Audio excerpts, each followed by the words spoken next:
Hi හැමෝටම මං අද ඇත්තටම ඔගුලන්ට කියන්න යන්නේ 90 නයිසිනමේඩ් බ්‍රයිට්නිං අයි පැචස් ගැන. ඉතින් මං ඇත්තටම මේක පාවිච්චි කරලා මට හොඳ රිසල්ට් එකක් තියෙනවා.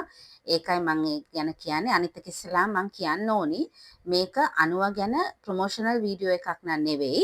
මට හොඳ රිසල්ට්ස් තියෙන හින්දා තමයි මං ඔයගොල්ලෝ එක ෂෙයා කරන්නම් කියලා හිතුවේ.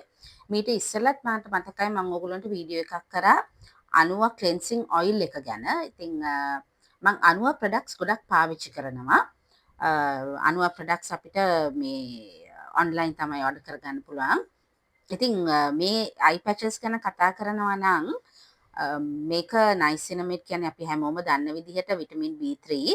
ඉතින් මේකේ පැචස් ඒ කන්ටේනර් එකේ පැචස් 60ක් තියෙනවා. අනිත් එක තමයි අපි මේක ඇරිහාම අපි ෆ්‍රිජ් එකේ තියන්න ඕනේ. එළියේ තියන්න බෑ.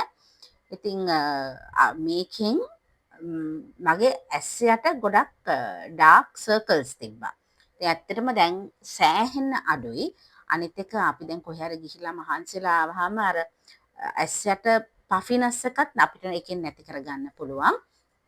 ඉතින් මම මේක පාවිච්චි කරන විදිහ ඔයගලන්ට කියන්නම්.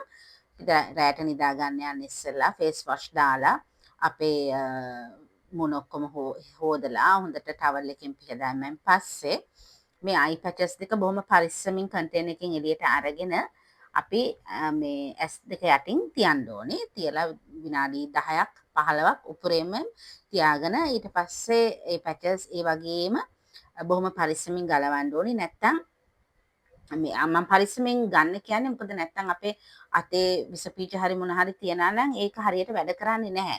ඉතින් ඒක හින්දා අත් දෙකත් පිරිසිදු කරගෙන තමයි අපි මේ වැඩේ කරන්න ඕනේ. ඊට පස්සේ අයි පැචස් දෙක ගැලෙව්වහම එතන ටිකක් වතුර ගතිය වගේ තියෙනවා. ඉතින් එතකොට අපේ මැදගිල්ලෙන් අපි එතන යට හොඳට තෙත මාත්තු කරගන්න ඕනේ. ඉතින් එහෙම කරලා ඇත්තටම මේක පාවිච්චි කරලා බලන්න මේක ගොඩාක් හොඳයි. අනිත් එක තමයි මේක හැමදාම පාවිච්චි කරන්න ඕනිත් නැහැ. සුමානයකට දෙතුන් වතාවක් පාවිච්චි කරා නම් හොඳටම ඇති.